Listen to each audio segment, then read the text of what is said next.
Lord, ibinibigay ko na sa iyo ang ngayon at ang mga susunod na araw ko.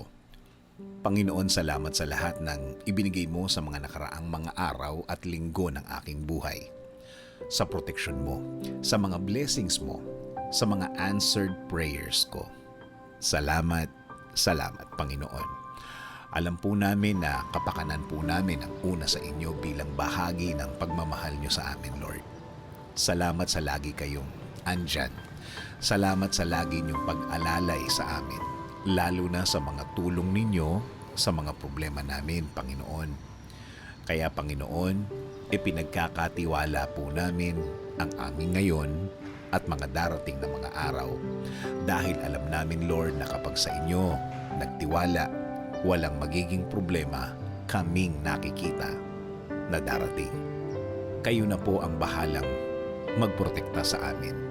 Iiwas niyo po kami, Panginoon, sa mga problemadong sitwasyon at mga problemadong mga tao, Lord. Kasi, Panginoon, kung kami lang po ang gagawa nito, hindi po namin ito kakayanin. Hindi po namin alam kung ano ang magiging sitwasyon namin kapag napunta na naman kami sa isang problemang hindi na naman namin alam kung saan pupunta.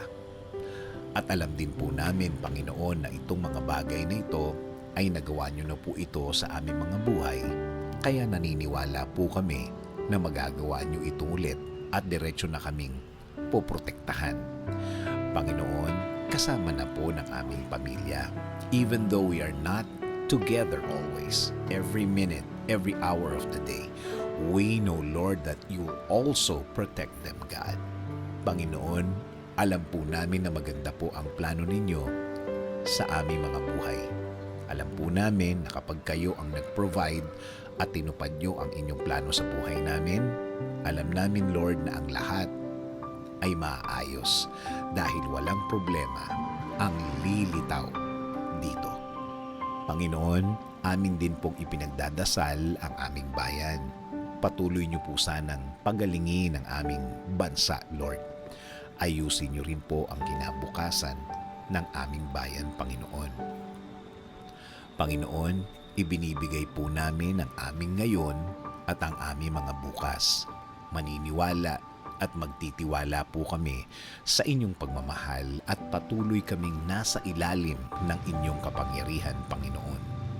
Kaya patuloy po ang aming paanyaya na pasukin niyo, Lord, ang aming mga buhay. In Jesus' name we pray.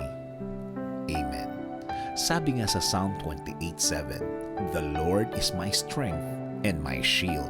In Him my heart trusts, and I am helped. My heart exults, and with my song I give thanks to Him."